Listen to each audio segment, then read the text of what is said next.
I've been hearing a lot of talk about how inflation's going down, and I've even heard people say that prices are coming down. So I want to talk a little bit about inflation, deflation, prices, the free markets, and how that impacts prices, and the basic concept of supply and demand. So inflation is an increase in prices, and it's usually sustained. I had to think long and hard to come up with an example of where we actually had deflation at a sustained level. Now, we all know what inflation is. We know that a couple of years ago, $10 would have bought us maybe 4 gallons of gas, and nowadays maybe we can get 2 or 3. And so our purchasing power, the quantity of goods that we can buy with the same amount of money is less. And that's the real effect of inflation. However, deflation would be the decrease in prices. We're not experiencing deflation right now by any means in any market that I'm aware of. So deflation would be the decrease in prices. Anybody who wants you to believe that prices are coming down on something because inflation is down, well, they're trying to mislead you. One way of looking at that is if you were riding a bicycle, pedaling as fast as you could, and then you took your feet off the pedals and you just started coasting. Gradually, you're slowing down, but you're still moving forward. And that's kind of what inflation is doing these days. We're still going forward. Inflation's still going up, but they're not going up as rapidly. So in real time, what has happened is we've had let's just say if we had 10% increase inflation, that means that there was a 10% increase in prices. And if we were to look at that, okay, say, for example, if we had a 10% increase in inflation one month, and the next month we had a 2% increase, look at that collectively. Look at that as like a 12% increase. Not that they've come down 8%, because that's not the case. They're just not increasing as rapidly as they were. Now, an example of deflation, where prices actually come down, let's look at I think I found a great example of deflation. Deflation can be caused by a couple of things. It can be caused by an increase in supply or a decrease in demand. An example of deflation would be, say, the latest and greatest television set came out and they wanted to charge $2,000 for this thing. And there's a certain number of the population that's going to go out and buy that because it's appealing, because they have the money to spend and they want it. So they go out and they get it. But then demand starts to taper off because not so many people have $2,000 to spend on this wonderful new TV.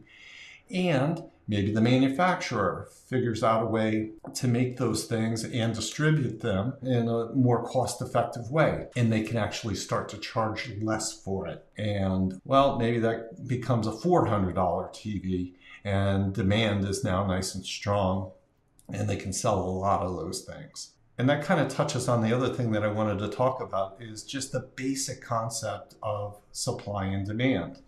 So let's think about baseball cards. I'm not a collector of baseball cards, and I don't know a whole lot about the value of them, but let's just have a hypothetical example here. Let's say that there was a really rare baseball card, a Babe Ruth baseball card that was signed by Babe Ruth, and it was in pristine condition. You know, the owner of it kept it in a locked safe with a humidor, and it's just good as the day it was when it was made. You know, it's so rare that nobody has one, and collectors would be willing to pay all kinds of money for that thing. Let's just say there was somebody out there in a warehouse that was going to counterfeit these things and make them look like they were all brand new, and had figured out how to forge Babe Ruth's signature, and it looked perfect. You could fool anybody with these things. And let's say they made, 100,000 of these things, and then all of a sudden, everybody that wants one has one. Well, what's going to happen to the price of it? Those collectors aren't going to see it as valuable anymore. You can't tell the real one from the fake one. And that's kind of what happens in our economy when the government prints money. It dilutes the monetary supply. It drives down the value of your dollar and what your dollar will ultimately buy. So instead of just having a totally free market in all aspects of our market, we have certain regulations and certain federal agencies that play a part in our markets. And they play a part in the inflation that we have and the purchasing power of our dollar. And the Federal Reserve, by either lowering or raising interest rates, they can have a direct impact on inflation and how bad it is. When the Federal Reserve makes either an increase or a decrease to interest rates, it affects us because the cost of borrowing money either becomes more expensive or less expensive.